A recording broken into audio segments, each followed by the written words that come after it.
Queria convidar você a abrir sua Bíblia no Evangelho de João, capítulo 5 do Evangelho de João.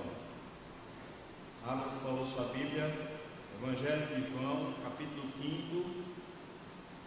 Esse capítulo 5 trata de um único episódio e as consequências desse episódio na vida de Jesus, por causa de um bem que Jesus faz a um homem paralítico. Os judeus intentam matá-lo.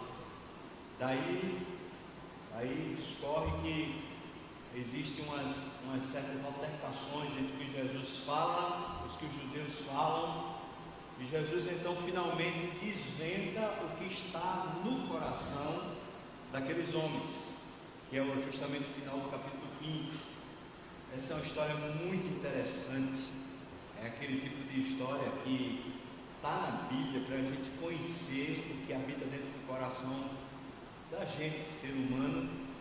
Mas também tem um aspecto muito interessante nesse texto, porque ele acontece numa região de Jerusalém, onde havia um lugar para purificação, a purificação cerimonial, o lugar onde os judeus, antes de entrar no templo para adorar o Senhor, eles precisavam ir até algum tanque de purificação. E esse tanque aqui era um dos principais, porque era muito grande, e então as pessoas desciam por uma escadaria, subiam por outra escadaria, porque nem sequer pela mesma escadaria que tinha descido poderia subir, uma vez que aquela escadaria você descia imundo, e pela outra você saía puro ou purificado para ir adorar a Deus no templo. E por ser nesse lugar onde era uma essência de pureza, de purificação, e também por causa do episódio do anjo, e também por causa do nome do lugar chamado Betesda, esse texto traz para a gente uma espécie de figura, de quadro rico, extremamente rico, para ensinar sobre vida de igreja, para ensinar sobretudo sobre a questão da comunhão da igreja. Capítulo 5, a partir do versículo 2, nós vamos ler, vamos pular alguns versículos, então eu peço que você atentamente acompanhe. À medida que a gente for pulando, eu vou dizendo para onde a gente vai, para que você possa acompanhar direitinho. Versículo 2 em diante, a gente vai lendo até o versículo 9, tá bom? Diz assim: Ora, existe ali, junto à porta das ovelhas, um tanque chamado em hebraico Betesda, o qual tem 5 pavilhões. Neste jazia uma multidão de enfermos, cegos, coxos, paralíticos, esperando que se movesse a água, porquanto um anjo descia um certo tempo agitando-a, e o primeiro que entrava no tanque, uma vez agitada a água, sarava de qualquer doença que tivesse. Estava ali um homem enfermo, havia 38 anos. Jesus, vendo-o deitar e sabendo que estava assim havia muito tempo, perguntou-lhe: Queres ser curado? Respondeu-lhe o enfermo: Senhor, eu não tenho ninguém que me ponha no tanque quando a água é agitada, pois enquanto eu vou, desce outro antes de mim. Então lhe disse Jesus: Levanta-te, toma o teu leito e anda. E imediatamente o homem se viu curado, e tomando o leito, pôs-se a andar. E aquele era sábado, ou era dia de sábado. Veja o versículo agora, do versículo 10 até o versículo 18, a gente vai pular alguns versículos. Versículo 10 diz: Por causa disso, disseram os judeus ao que fora curado, não a Jesus, mas diretamente ao que fora curado: Hoje é sábado, e não te é lícito carregar o leito. E então o homem vai e responde aos judeus a respeito de Jesus, que foi quem tinha feito isso. E então os judeus ficaram irados contra Jesus. Versículo 16: E os judeus perseguiam a Jesus, porque fazia essas coisas no sábado. Interessante demais, versículo 17: Mas ele, agora Jesus, lhes disse: Meu Pai trabalha até agora, e eu trabalho também. Versículo 18: Por isso, pois, os judeus ainda mais procuravam matá-lo, porque não somente violava o sábado, mas também dizia que Deus era o seu próprio Pai, fazendo-se igual a Deus. Versículo 19. Então lhes falou Jesus: em verdade vos digo, que o Filho nada pode fazer de si mesmo. Preste bem atenção a essas palavras de Jesus. O Filho nada pode fazer de si mesmo, senão somente aquilo que vir fazer o Pai. Porque tudo o que o Pai, ou seja, tudo o que este fizer, o Filho também semelhantemente o faz. Porque o Pai ama o Filho e lhe mostra tudo o que faz, e maiores obras do que estas lhe mostrará, para que vos maravilheis. Daí discorreu uma grande discussão entre os judeus e com Jesus, a respeito desse milagre e a respeito das palavras que Jesus estava usando agora. Eles estavam querendo, de alguma maneira, arranjar culpa em Jesus. Eu quero fazer aqui um avanço bem grande na história de Jesus, porque quando Jesus está sendo julgado pelo Sinédrio a respeito da sua morte, crucificação, é exatamente essas palavras que Jesus disse aqui que vão ser usadas lá no Sinédrio. As palavras de que Jesus se fez Filho de Deus, ou se fez igual a Deus, e ele é condenado por heresia lá no Sinédrio, por ter usado essas palavras aqui. Então eu quero que você entenda o seguinte: esse episódio que acontece relativamente no começo do ministério de Jesus, volta ali no final do primeiro ano, já é um episódio extremamente grave que vai ocasionar ele ser julgado posteriormente, julgado para a morte, sendo suspeito de heresia. Então o que está acontecendo aqui serve para a gente desvendar muita coisa, é extremamente profundo e abençoador esse texto. O que é que estava no coração desses homens, que aparentemente estavam com zelo a respeito do sábado, aparentemente estavam com zelo a respeito da doutrina de que nenhum homem podia se fazer igual a Deus, que aparentemente estavam realmente preocupados com a vida espiritual do povo de Deus, estavam preocupados com aquilo que deveria ser o exemplo para a vida espiritual, estavam preocupados com o comportamento. Esses homens estão preocupados com coisas sérias, com coisas significativas, com coisas que realmente importam. No entanto, o que habita no coração desses homens, esse é o grande mistério. O que é que está por trás desse zelo todo? O que é que está por trás dessa consideração tão grande, ao ponto de eles olharem para Jesus, desconsiderarem Jesus, chamarem ele de blasfemo e quererem e intentarem a morte de Jesus? O que é que está por trás desses corações? Versículo 39 agora até o final, versículo 47, a gente descobre porque Jesus diz, veja o que diz o versículo 39: examinais as Escrituras, porque julgais ter nelas a vida eterna, e são elas, as Escrituras mesmas, que testificam de mim. Contudo, não quereis vir a mim para terdes vida. Eu não aceito a glória que vem dos homens. Sei, entretanto, que não tendes em vós o amor de Deus. Eu vim em nome de meu Pai, e não me recebeis. Se outro vier em seu próprio nome, certamente o recebereis. Como podeis crer, vós, os que aceitais a glória uns dos outros, e contudo não procurais a glória que vem do Deus único?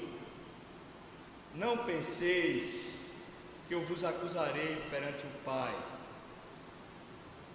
Quem vos acusa é Moisés. Também crereis em mim, porquanto ele,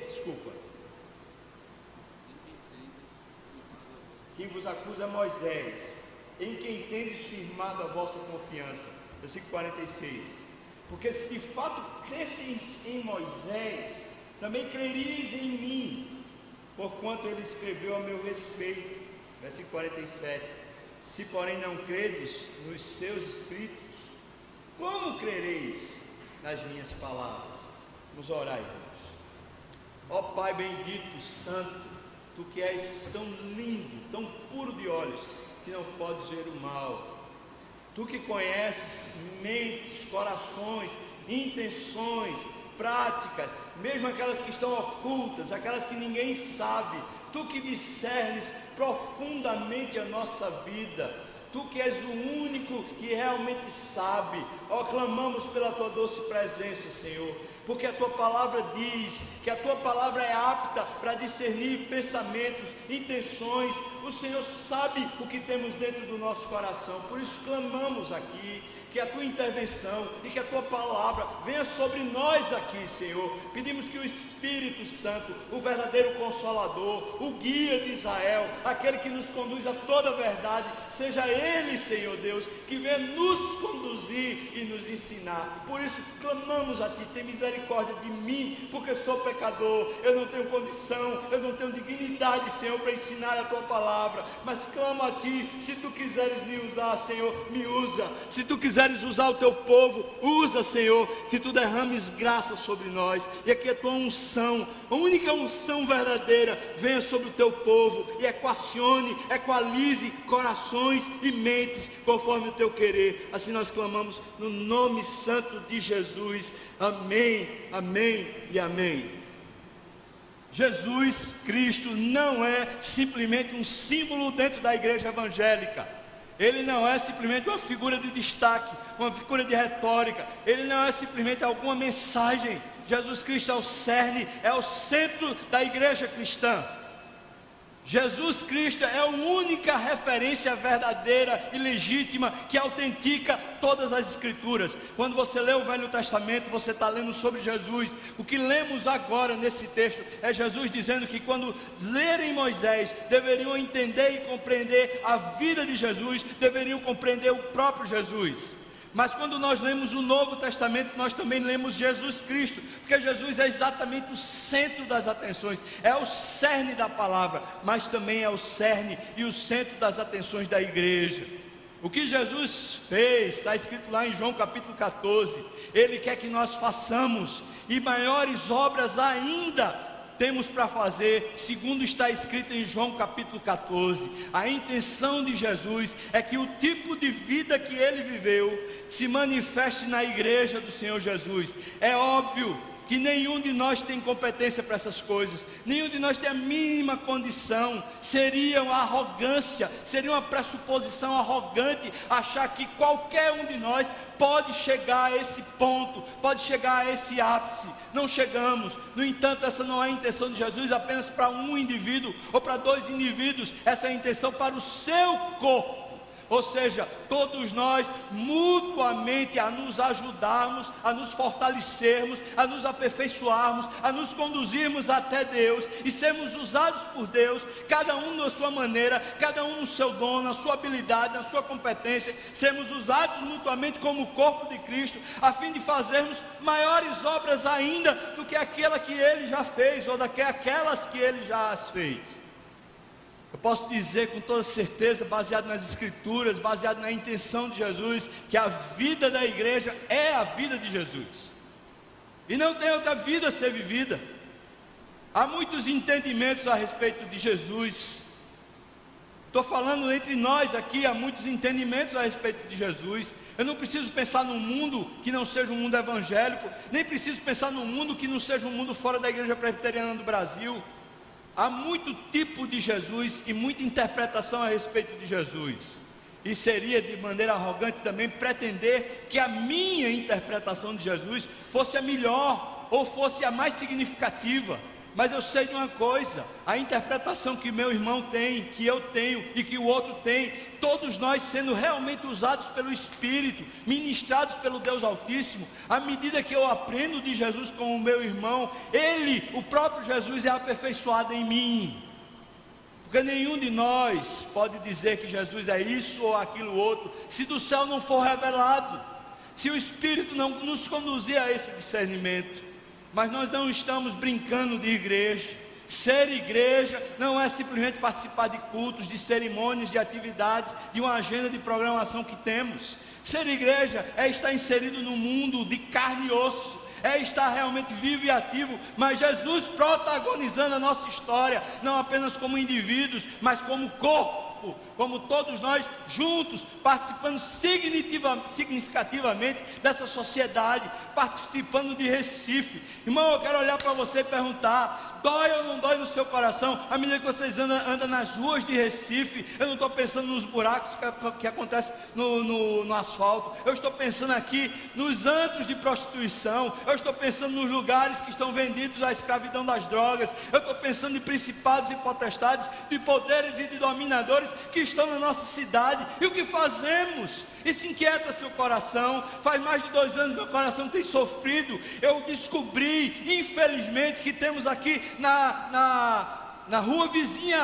à rua da igreja um bloco que sai, um bloco carnavalesco chamado Bloco do Oiti. O ano passado esse bloco, quando passou lá em frente de casa, infelizmente nós vimos uma mulher nua, despida, caminhando no meio da rua. Meus filhos pequenos estavam na janela e viram aquele negócio. Meu Deus do céu, em que mundo estamos? Nós estamos com uma vizinhança aqui, um bloco que supostamente é chamado um bloco de família, um bloco carnavalesco, que está se traduzindo pelo quê? Pelo álcool, pela devassidão moral e pela perdição. O que é o bloco das Virgens de Olinda, irmãos? O que é esse galo da madrugada que temos? Nós temos no nosso Recife muitas demandas que supostamente são meramente culturais, mas que diz respeito à idolatria, que diz respeito à carnalidade, que diz respeito à devassidão e perdição. E nós somos corpo de Jesus. Se há algum grupo que Deus quer usar, certamente é o grupo que pertence a Ele. Eu não estou falando apenas Igreja Presbiteriana das Graças, eu estou falando todos que pertencem a Jesus. Ele quer usar. Ele quer usar na prefeitura, Ele quer usar no governo, Ele quer usar nas instituições, nas empresas, Ele quer usar nas ONGs, Ele quer usar na igreja, Ele quer usar em todos os campos de trabalho, Ele quer usar nos hospitais, Ele quer usar nas escolas, Ele quer usar nas famílias, Ele quer usar a mim e a você como corpo de Cristo. Quando Ele nos usa, o mundo de alguma maneira é impactado, e o mundo não tem como resistir, não tem como simplesmente ficar apático, porque Jesus era uma figura intrigante por si só, mesmo quando Ele estava fazendo o bem absoluto, sem nenhuma outra intenção a não ser fazer o bem. Enquanto Ele fazia o bem, mesmo assim já era impactante, porque o mundo não resiste. Foi o mesmo Jesus que disse: o mundo me odeia, e o mundo vai odiar vocês também. Não dá para simplesmente estar passando pelo mundo, passeando pelo mundo e achar que vai tudo muito bem, obrigado. Esse episódio que nós lemos agora, esse episódio lá em Betesda, é muito significativo para a gente ver como é esse caminho de comunhão que normalmente acontece na religião. Você está prestando atenção no que eu estou falando, irmão? O caminho de comunhão que normalmente acontece na religião. Eu não estou falando da comunhão que acontece na vida espiritual, a comunhão genuína, a comunhão que é provocada pelo Espírito Santo. Eu estou falando quando estamos num ambiente religioso, existe um certo tipo de comunhão que vai ser de alguma maneira infiltrado por causa da nossa carnalidade. E esse tipo de comunhão é uma comunhão demoníaca, é uma comunhão que não tem a ver com Deus, e é uma comunhão que a gente precisa estipar da nossa carne. É a comunhão que está acontecendo nesse texto. Uma comunhão religiosa, mas não uma comunhão espiritual. É uma comunhão que acontece no meio religioso, mas não é uma comunhão dada pelo Espírito. Vamos analisar um pouquinho esse texto. Os primeiros versículos que lemos é o episódio em si, é o fato em si.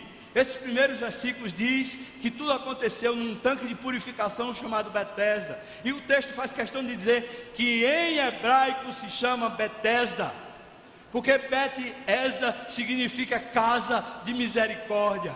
Mas esse sufixo, essa parte final, esda, não é só misericórdia. É dessa palavra que vem uma outra palavra chamada hesed.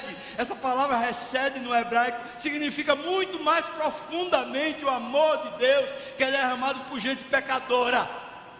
O amor de Deus que alcança e liga gente a Deus, que se une a Deus com laços de misericórdia, com amor eterno, que é atraído por Deus, é conquistado por Deus e é vinculado nos seus braços de amor para nunca mais sair. porque Deus não abandona a quem Ele atrai com o seu recede, com o seu amor absoluto. Essa palavra Betesda quer dizer uma casa de amor que Deus atrai as pessoas.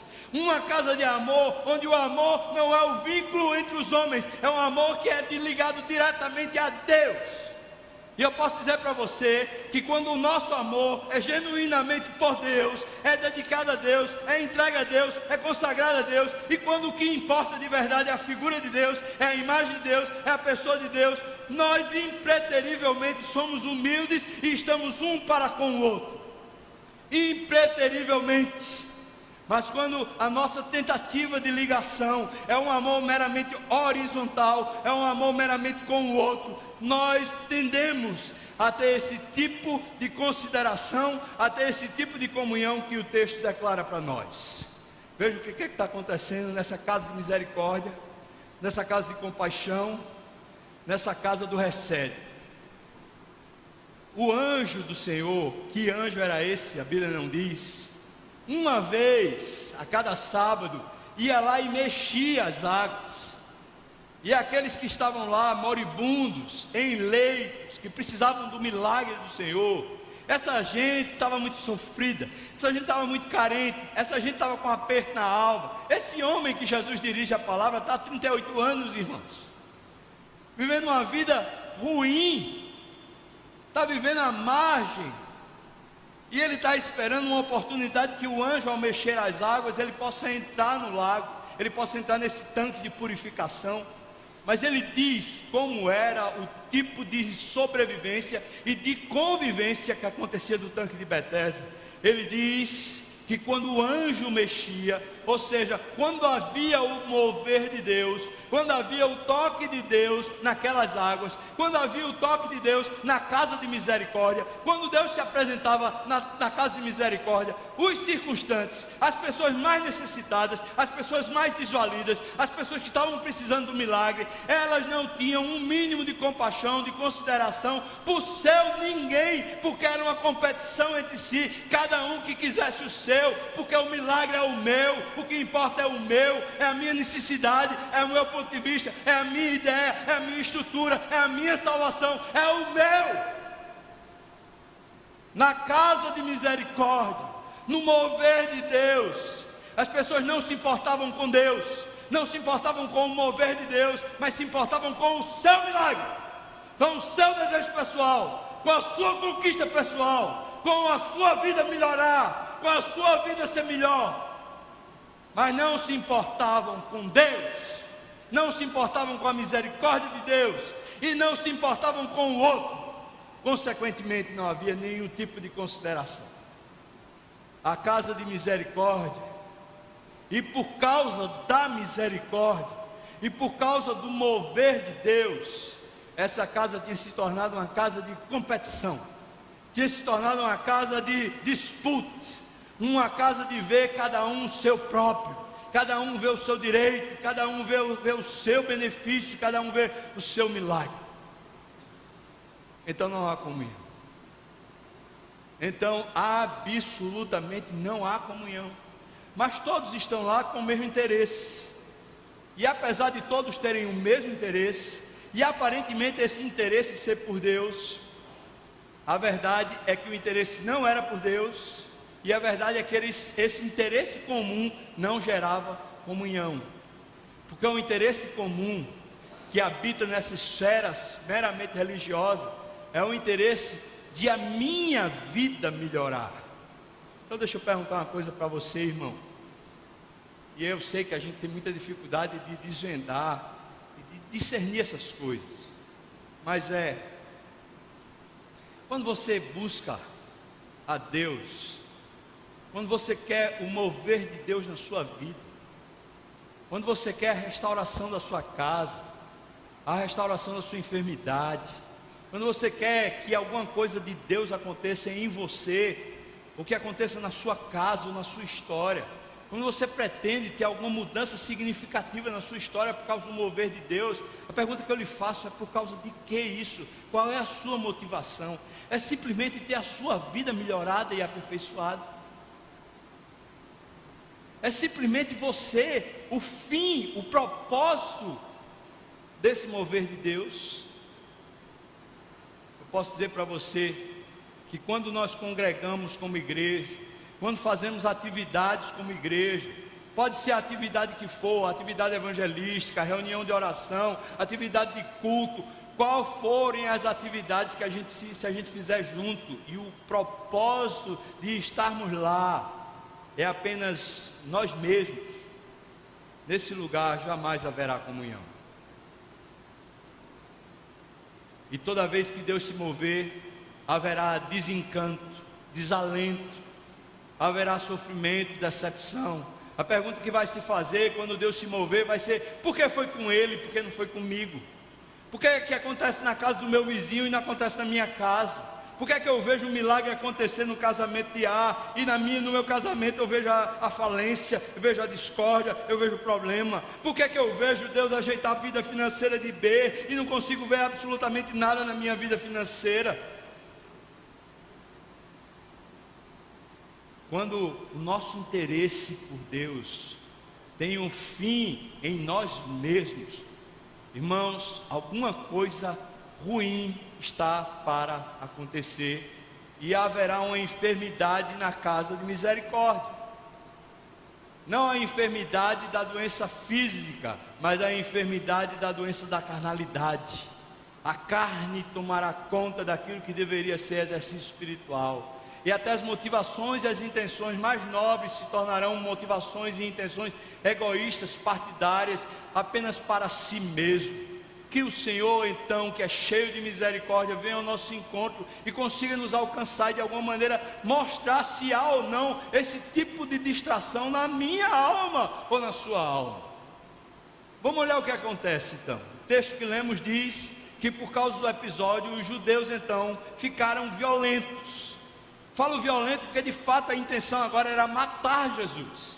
Eu não penso que esse tipo de dor ou de agonia que estava acontecendo no coração dos judeus, especialmente da liderança judaica, eu não penso que esse tipo de coisa que era alimentado no coração deles era uma coisinha pequena, era uma coisinha de só menos. Essa raiva, esse ódio estava sendo alimentado para matar, e eu vou dizer a você, de fato terminou matando Jesus.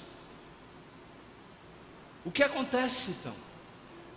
Jesus diz: eu não estou fazendo nada para mim, eu não estou aqui para fazer qualquer coisa apenas para mim. O fim do que eu fiz não fui eu, o fim do que eu fiz foi o Pai.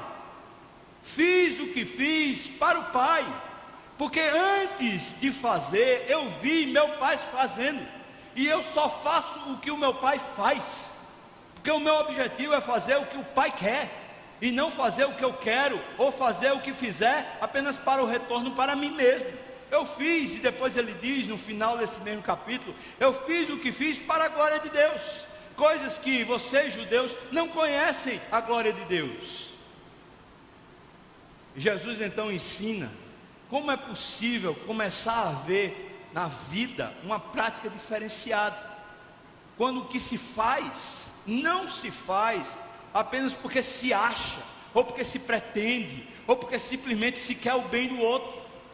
Preste bem atenção, porque você agora, quando eu estiver falando essas palavras, você pode desatentamente ser flechado pelo diabo e achar que eu estou falando algum tipo de heresia, mas eu quero que você preste bem atenção no que eu estou falando. O que Jesus fazia, ele fazia porque o Pai tinha feito anteriormente. A expressão que é usada por Jesus é: eu vi meu Pai fazendo.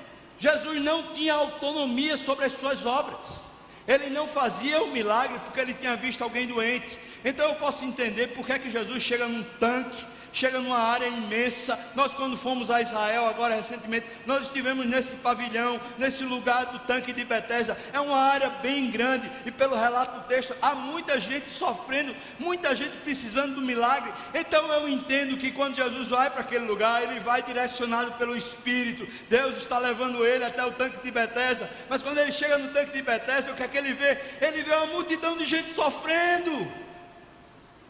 Todo mundo está precisando de milagre, todo mundo está precisando da intervenção. E porque Deus Porque Jesus não vai lá e faz a intervenção em cada um deles e em todos eles. Porque Jesus simplesmente não faz uma restauração geral. Preste atenção, ele diz que faz o que faz, não é simplesmente porque ele quer que as pessoas sejam curadas. A intenção do milagre não era simplesmente as pessoas em si, não era a intenção do milagre que as pessoas ficassem boas simplesmente para si mesmas. Ele faz o que faz porque Deus foi adiante dele e fez primeiro. Isso é um mistério. Mas eu posso dizer que a vida de comunhão da igreja, quando começa a haver restauração entre partes, quando começa a haver restauração na alma, restauração de enfermidades, restauração e cura de verdade, é quando a igreja resolve caminhar como Jesus caminhava. Não caminhar simplesmente porque acha que precisa, não caminhar simplesmente porque viu o sofrimento, porque viu o problema. Agora preste atenção no que eu estou falando, irmão, para você não cair numa heresia. Deus é misericordioso, e Deus quer que a gente faça o bem, não importa quem, mas Deus não quer que a gente faça por nossa própria conta nada, é para fazermos o que Deus quer que façamos, e não o que queremos nós fazer. Por isso eu posso dizer que a comunhão nasce, a restauração nasce à medida do que Deus quer operar, e à medida que há uma disposição para operar segundo Deus, e não segundo o que vemos, não segundo a aflição que percebemos, não segundo o sofrimento que entendemos, não segundo as categorias e percepções nossas. Porque se fazemos qualquer benefício ou qualquer coisa sem discernir em Deus, nós incorremos o risco de criar um tipo de artificialidade espiritual, que vai terminar trazendo o que depois é desvendado por Jesus. O desejo que havia no coração dos judeus, e por isso eles não aceitam Jesus Cristo, é que eles desejavam ter glória uns dos outros. E aqui é que está o cerne da questão. Para mim aqui é que está o cerne do entendimento da falta de comunhão. É que os judeus, agora você precisa entender isso, os judeus e aqueles líderes judeus, aqueles homens religiosos daquela época, que Jesus tantas vezes confrontou, eles tinham um comportamento ilibado, eles tinham um tipo de ética pura, eles tinham retidão moral, eles eram um exemplo, e Jesus tinha tanta consideração pelo que eles faziam, que diz: eu quero que vocês façam exatamente o que eles fazem, porque eles vivem de maneira nobre, eles vivem de maneira correta. No entanto, irmãos, nós precisamos entender que eles faziam o que faziam, tinham todo o comportamento religioso, eles tinham toda a bondade, eles tinham toda a gentileza, eles tinham todo o tipo de misericórdia, e faziam todo esse gesto bondoso, seja lá para quem for, faziam o que fazia para a glória de si mesmo. Era simplesmente para receber elogio, é para no final das contas alguém dar a tapinha e dizer assim: rapaz, como você é bom. Ou se não houver esse tipo de reconhecimento e elogio, é pelo menos para no final do dia chegar dentro do travesseiro e dizer: rapaz, eu sou bom, eu fiz o que era certo, eu fiz o que era esperado, como eu sou bom, eu estou satisfeito com a vida, porque afinal de contas eu estou fazendo o que se requer de mim. O fim, o propósito é a glória que os homens podem dar. Isso é o cerne dessa falta completa de comunhão que está acontecendo nesse texto. Os que estavam paralíticos lá, eles queriam um milagre apenas para si mesmo. Os judeus que se viam como fiscais estavam lá apenas porque eles queriam a glória para si mesmo. Mas Jesus estava lá, não porque intentasse ser reconhecido pelos homens, não porque intentasse fazer o bem aos homens como finalidade última, mas ele estava lá porque Deus o queria usar, porque Deus tinha feito um milagre antes, e ele foi para fazer o milagre que Deus já havia feito. Submissão ao Pai, entrega ao Pai, dependência do Pai. Jesus está vivendo conforme um verdadeiro cristão, e é por isso que a gente, quando usa a expressão cristão, quer dizer alguém que se espelha, alguém que tenta viver como Jesus Cristo viveu. E Jesus fez o que fez, andou pelos lugares que andou, se moveu, conversou, testificou, fez milagres, pregou, fez o que fez, porque o Pai tinha feito antes. É isso que ele diz no texto. Agora Jesus então repreende os judeus, e quando ele repreende os judeus, ele mostra os efeitos desse tipo de vanglória, desse tipo entusiasta de tentar fazer a glória acontecer consigo mesmo. Os judeus estão dizendo para Jesus assim: é inadmissível, porque o Senhor fez o que fez no dia de sábado. E Jesus diz: meu pai trabalha até agora, eu trabalho também, eu só estou imitando meu pai, eu não estou indo pelos meus próprios pés, eu estou fazendo o que meu pai faz. E então no final do texto, veja aí o versículo 39 que lemos. Perceba o que está acontecendo e que Jesus começa a mostrar para eles. Ele diz: vocês examinam as Escrituras, porque vocês julgam ter nas Escrituras a vida eterna. Eu quero que você entenda que Jesus não está criticando, porque buscando nas Escrituras a vida eterna, a gente de fato vai ter vida eterna. Mas veja qual era a intenção dessa vanglória, essa intenção última. No final do versículo ele diz: e são elas mesmas que testificam de mim. E o versículo 40 diz: contudo, vocês buscam as Escrituras, vocês buscam a vida eterna, mas vocês não vêm a mim. Então eu posso dizer, sem sombra de dúvida, que Jesus está dizendo o seguinte para aqueles judeus: vocês buscam a religião, vocês buscam conhecer as Escrituras, e na verdade vocês querem ter uma vida eterna. Agora, vida eterna para você pode ser que você é um brasileiro, você está na nossa cultura, e pode ser que você entenda, soe aos seus ouvidos, que vida eterna quer dizer uma salvação final, ou seja, depois que eu morrer, eu tenho uma vida eterna. Não. Para os judeus, a palavra que é usada para a eternidade quer dizer vida abundante, vida de qualidade, uma vida boa de ser vivida, uma vida que vale a pena viver. Essa é a expressão de eternidade que está aqui. É por isso que Jesus disse que veio dar uma vida abundante, porque essa palavra abundante tem a ver com a eternidade que está usada aqui nessa expressão. Então o que os judeus estavam fazendo, entende, irmão? Ele está pegando as Escrituras, ele está examinando as Escrituras, ele está estudando as Escrituras, está conhecendo as Escrituras, para tentar ter uma vida melhor, para tentar ter uma vida mais plena, para tentar ter uma vida mais exuberante, mais abençoada. E o que é que tem de mais nisso? Está errado isso? Ele diz: está errado numa simples questão, é que o fim desse conhecimento não é vocês me conhecerem. O objetivo desse conhecimento, o objetivo dessa análise, o objetivo dessa busca, não é que vocês me conheçam, porque vocês não vêm a mim, vocês não vão buscar o Pai, vocês não vêm a mim. Quando vocês examinam, vocês querem simplesmente que o fim do exame, o fim desse exercício, seja a vida de vocês e não o meu conhecimento. Então eu posso dizer que a gente pode usar a Bíblia como manual para lá e para cá, para fazer coisas, para acertar passos, e é bem possível que a gente termine tendo ética e tendo até um certo tipo de enlevo moral, e ainda assim não conhecer a Deus nem conhecer Jesus. E se isso acontecer, irmãos, então estamos fadados a um tipo de fracasso espiritual, um derrotismo, e vai acontecer vanglória, porque quando conhecemos as Escrituras, e quando o objetivo das Escrituras é simplesmente para o meu próprio enlevo, e não para conhecer a Deus, não para enaltecer a Deus, não para ficarmos tomados de paixão por Deus, se não é esse o fim, então o fim é porque eu pretendo usar a Bíblia como se eu estivesse passando num concurso para ter uma vida melhor. Eu pretendo usar a Bíblia como se eu estivesse tomando um analgésico para parar a dor. Eu vou usar a Bíblia para um meio cujo fim daquele meio sou eu mesmo. E Jesus diz: isso provoca vanglória. E nesse caso, a vida melhor para os judeus era justamente o reconhecimento que eles adquiriam na sociedade.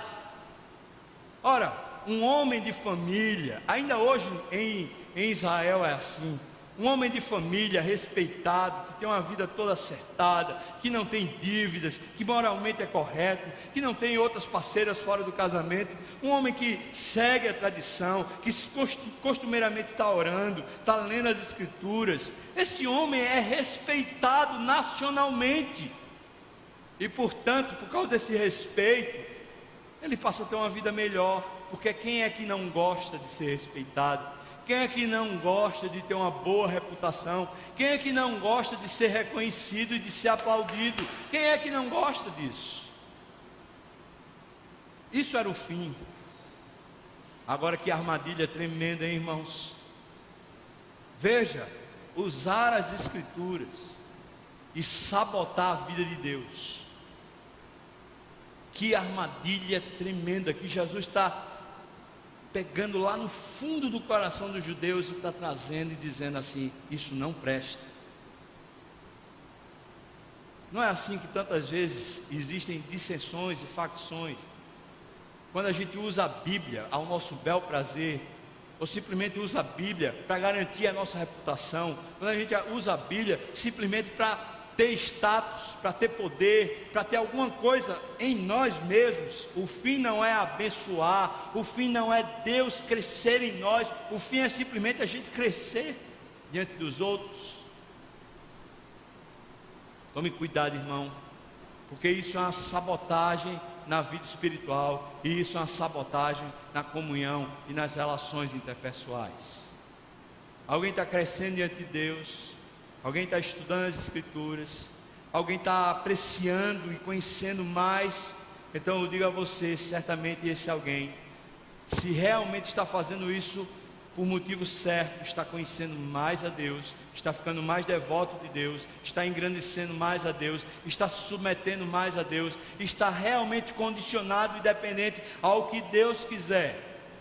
Então alguém que conhece as Escrituras e não tem coragem de dizer para Deus, em qualquer área da vida: Senhor, faça o que o Senhor quiser, haja como o Senhor quiser. Se o Senhor quiser dar, dê. Se o Senhor quiser tirar, tire. Se o Senhor quiser me fazer o bem, me faça. Se o Senhor quiser deixar que eu passe pelo perrengue, deixe eu passar. Se alguém está conhecendo a Deus, confia na sua fidelidade. Se alguém está conhecendo a Deus, confia na sua bondade. E portanto está à disposição de Deus para que Ele faça o que Ele bem quiser. Segunda armadilha que a gente encontra um pouquinho mais adiante, Jesus desvenda isso também no coração daqueles judeus. Versículo 44, pergunta: como podeis crer, vós, os que aceitais glória uns dos outros, e contudo não procurais a glória que vem de Deus único? Preste bem atenção, versículo 46 diz: porque se de fato cresceis em Moisés, também creríeis em mim, porquanto ele escreveu a meu respeito. Versículo 44 fala que quando há esse tipo de busca por aceitação e por glória social, esse tipo de busca por de alguma maneira reconhecimento por causa da vida de piedade, por causa dos acertos, ou seja, deixa eu traduzir isso melhor. Imagine, irmãos, que a gente está fazendo, por exemplo, está fazendo algum evento de evangelização, e então determinado segmento daquele evento começa a fazer a coisa com maior perfeição, com maior esmero. É bom que faça com todo esmero, com todo cuidado, com todo carinho. Mas se a intenção do coração daquele grupo que está se esmerando, que está fazendo, se a intenção final é simplesmente receber tapinhas nas costas, é simplesmente receber reconhecimento, de dizer como esse pessoal é bom, como esse pessoal é efetivo, como a gente como igreja precisa desse pessoal, se é isso que move os corações, então, irmãos, está esvaziado de significado, porque está aceitando glória uns dos outros. Aí o que Jesus diz é que, como vocês creem em Deus, se vocês aceitam a glória uns dos outros? Eu acho isso impressionante. Que tipo de ligação tem a minha fé com os elogios que eu recebo? Que tipo de vitalidade a minha fé tem com, sei lá, os tapinhas nas costas que eu recebo? Sabe, irmãos, nós precisamos melhorar, nós precisamos aperfeiçoar, você sabe disso. Nós precisamos crescer, nós precisamos fazer melhor, todas as coisas que já fazemos. Eu preciso pregar melhor, eu preciso orar melhor, eu preciso ser um pai melhor, eu preciso ser tudo melhor, tudo precisa ser aperfeiçoado em mim. Mas quando eu faço isso com o fim de receber a glória para mim mesmo, acontece que a minha fé mingua. A minha fé, a minha consciência de Deus, a minha dependência de Deus, a minha expectativa de Deus mingua, desfalece, ela perde o brilho. E não é à toa que tantas vezes nós estamos tão ligados às programações, estamos tão ligados à agenda, estamos tão ligados às coisas que vamos fazer na igreja, que vamos fazer para Deus, que vamos fazer para abençoar essa terra. Estamos tão conectados a coisas, e a fé e a vida com Deus está minguada, está desfalecendo.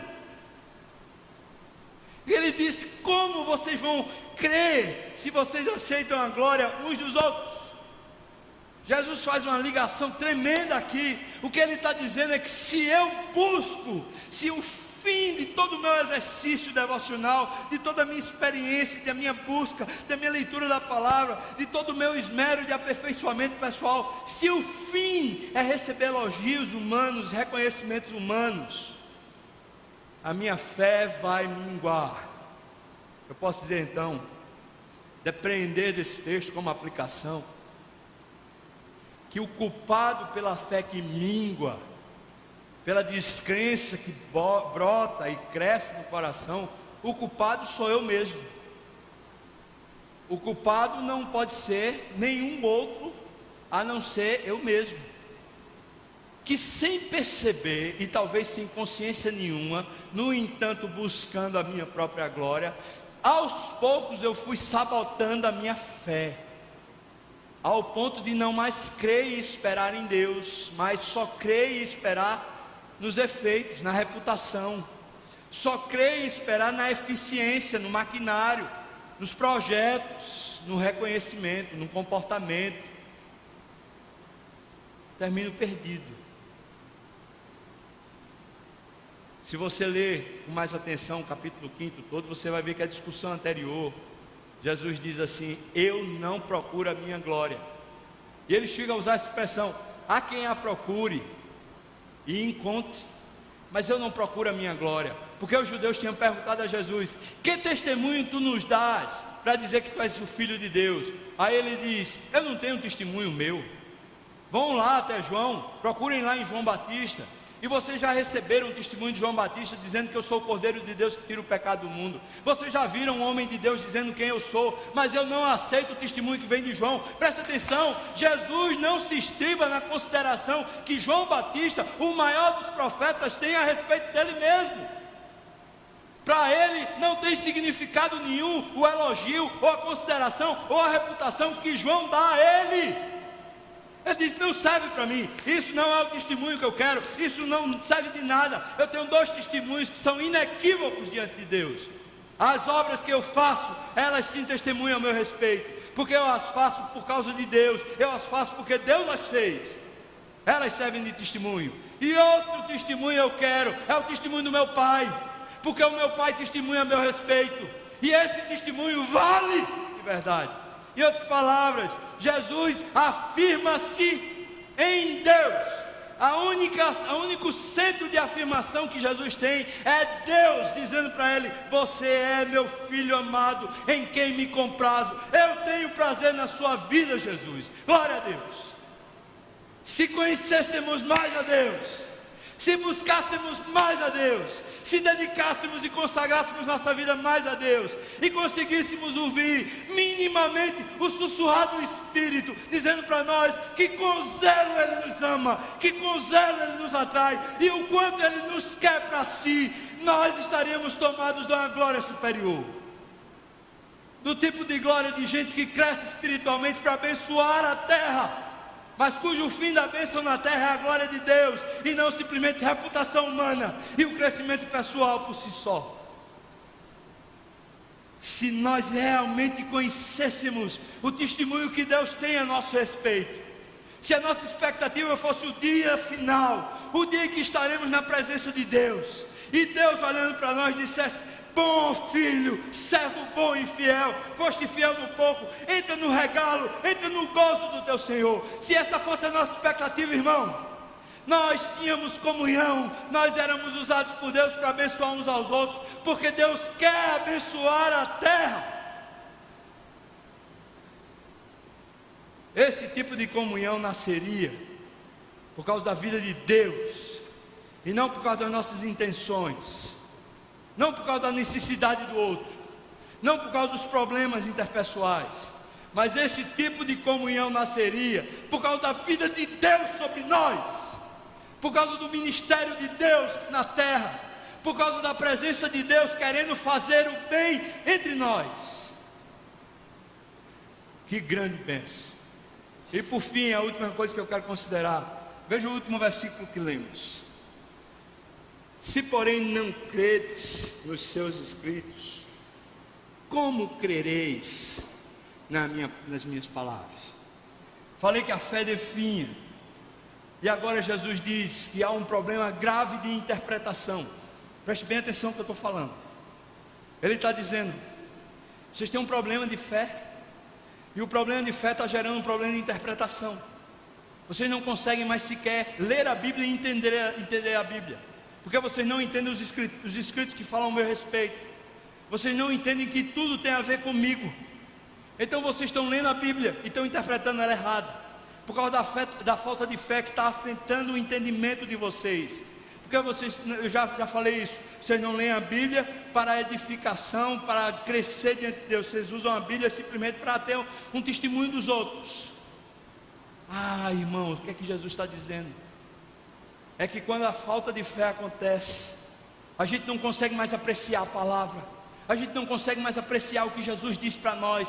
Sabe, irmãos, é impressionante como a gente consegue ficar indiferente às palavras que Jesus diz à igreja, às palavras que Jesus direciona diretamente a você pessoalmente. Quando Jesus estava na cruz, Ele diz: eu atraí todos a mim mesmo, os que o Pai mesmo quis. Ele atraiu você até Ele. Ele estava na cruz no seu lugar, e lá na cruz Ele teve consideração por você, e Ele disse: e está consumado. Mas o que é que serve essas palavras? O que é que serve a obra de Jesus? O que é que serve os ensinos de Jesus sem fé? Se a nossa crença está afetada, a gente não consegue mais interpretar as Escrituras para o nosso crescimento espiritual. A gente só interpreta as Escrituras ao nosso bel prazer. A gente interpreta a Escritura para sustentar pontos de vista pessoais. A gente interpreta as Escrituras para simplesmente massacrar o outro. Como assim? A Bíblia não é para mim, a Bíblia é para a glória de Deus. A Bíblia é para me fazer de joelho. A Bíblia é para me colocar humilde. A Bíblia é para me colocar dependente. A Bíblia é para me ensinar a vida de Jesus. A Bíblia é para dizer para mim que eu preciso de Deus. A Bíblia não pode ser um guia da minha emancipação de Deus. Antes, ao contrário, a Bíblia é o guia para a minha dependência total de Deus e submissão a Ele. Ele está dizendo: vocês não vão conseguir nunca crer nas minhas palavras. Eu estava lendo Brodos a respeito do comentário de Colossenses que eu falei hoje pela manhã. Ele fala que naquela cidade, por causa do sincretismo religioso que tinha se fortalecido tanto, as pessoas tinham feito uma interpretação tão equivocada a respeito de Jesus, que eu vou tentar dizer nas minhas palavras o que ele diz, que é muito complicado. Mas ele diz que naquela sociedade eles criam mais ou menos assim, que Jesus sendo Deus, Jesus sendo Espírito, Ele não poderia encarnar, porque nesse gnosticismo incipiente ainda do primeiro século, o Espírito é bom, a alma é boa, é pura, e a matéria é má. Isso no gnosticismo, isso não é cristianismo. Para eles então, como é que Deus vai virar gente? Como é que Deus vai virar carne? Seria impossível. Por quê? Porque Deus é bom e o espírito, e a carne é má, a matéria é má. Como Ele vai se fazer carne? Então eles começaram a criar uma ideia de que o Rei da Glória, o Senhor dos Senhores, estou usando essa expressão porque é a expressão que é usada, ou seja, aquele que era o rei, aquele que era o dono de toda a autoridade, para se fazer carne, ele foi duelando com demônios até chegar ao seu estado de carne. E ao duelar com os demônios, ele, à medida que ele ia perdendo as batalhas, ele ia tendo que entregar despojos, tipo: eu vou dar uma parte de poder a você para poder passar adiante, tá certo? Eu vou dar minha parte de poder a você para passar adiante, para descer, para se tornar um homem igual a mim e a você. Veja que tipo de heresia terrível. um Jesus que faz barganha com demônios para conseguir encarnar. Eles queriam assim naquela época, fazendo de Jesus um fracote. Com esse tipo de entendimento a respeito de Jesus, o que Jesus dizia, o que Jesus fez, tinha muito pouca relevância, porque eles não conseguiam crer em Deus e no poder de Deus. Eu penso, é claro que na nossa sociedade, ninguém interpreta que Jesus encarnou pagando pedágio a demônios. Claro que não, a gente não interpreta assim, não é a nossa maneira de pensar. Mas eu penso, na nossa sociedade, porque a gente tem realmente problema grave com fé, com crer, com entregar, com depositar confiança, com esperar em Deus, porque a gente tem realmente grave problema a respeito disso. O que acontece é que o que Jesus ensina, o que Ele fez, é sempre meio que desconsiderado, é meio que irrelevante, é meio que, a gente pode usar uma desculpa maravilhosa e dizer, porque é profundo demais, é grande demais, não dá para a gente fazer. Eu tenho esse desafio aqui, irmão, nesse texto. Um desafio de que Betesda seja Betesda. Desafio de que a vida da igreja seja a vida de Jesus. E não a vida de cada um de nós. Não a vida dos projetos de Sávio. Não a vida dos projetos do conselho. Não a vida dos projetos dos membros da igreja. Porque nem os membros, nem o conselho, muito menos Sávio, não serve de nada para a terra. Não tem como abençoar essa terra. Não tem como a igreja presbiteriana das graças significar nada para essa terra.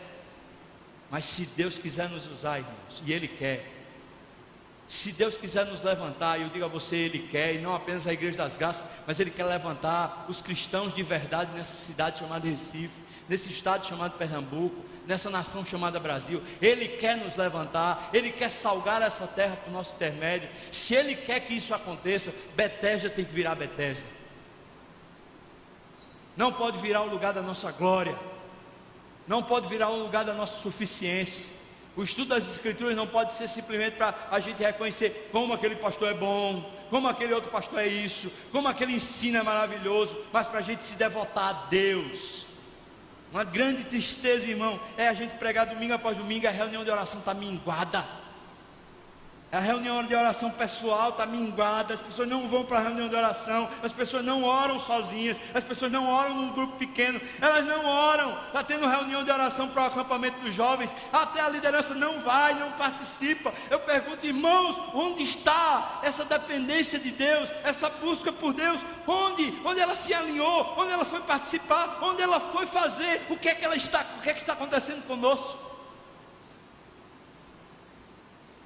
Então não adianta a gente falar de qualquer coisa que seja, se o desafio primeiro não for recebido e aceito no nosso coração.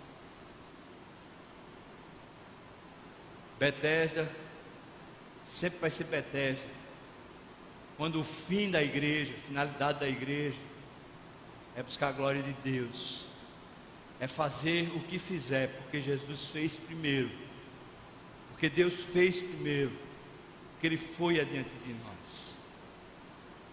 Vamos orar, irmãos. Sei, talvez você ouviu, não entendeu. Talvez você ouviu e entendeu. Mas eu quero fazer um desafio a você e a mim. E nesse tempo, nesse ano, nós aprendermos a fazer o que Jesus fez, a seguir os passos de Jesus, e fazer isso na dependência do Altíssimo, fazer isso em humildade, buscando a Deus de todo o coração, não fazer qualquer obra se não for porque Jesus fez primeiro. Eu quero convidar você que quer a vida de Deus, não simplesmente para você ter uma vida abundante, mas quer a vida de Deus para que Deus seja glorificado, para que essa terra seja salgada, para que Deus lhe use na vida dos irmãos, para que Deus lhe use na vida da sociedade, para que Deus lhe use e faça grande o nome dele, não o seu. Eu quero convidar você, irmão, que de verdade quer ser usado por Deus, a ficar de pé. E eu quero nesse momento orar com você, também orar por mim e comigo, para que o Senhor nos abençoe, que o Senhor quebrante o nosso coração e que a gente consagre e busque a Deus de todo o coração. Por favor, fique de pé. Você que quer dizer isso para Deus de coração: Senhor, me quebrante, me use. Senhor, me faça seguir os passos de Jesus para a tua glória, para o engrandecimento do teu reino. Me use, Senhor. Amém. Deus, estamos de pé, Senhor. E o Senhor, como dissemos no começo, é o único que discerne o coração, porque o Senhor não discerne apenas o gesto, o comportamento, o Senhor discerne o coração, e importa para o Senhor o coração. Por isso nós agora oramos ao Senhor Deus, no nosso coração, não no nosso comportamento, mas no nosso coração, que é a sede do comportamento, ali dentro, Senhor, no tesouro da nossa vida. Nós pedimos ao Senhor que destrone, fica à vontade, Senhor, para destronar qualquer coisa que esteja ocupando o seu lugar na nossa vida, Senhor Deus. Mesmo que seja a nossa vaidade, mesmo que seja uma busca por excelência pessoal, mesmo que seja uma busca por reconhecimento, por reputação, ou por uma vida melhor, eu te peço, Senhor Deus, o que for,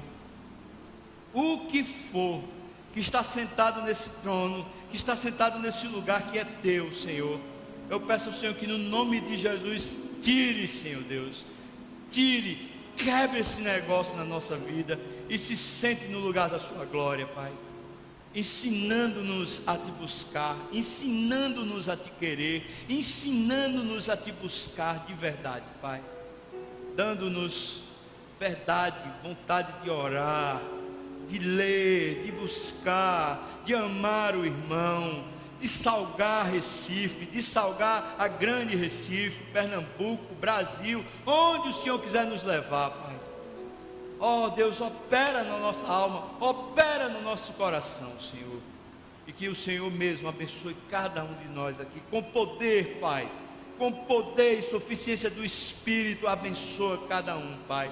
Nós oramos assim no nome de Jesus, amém, amém. Você pode sentar, irmão. Quero chamar os presbíteros para virem para cá, para a gente participar.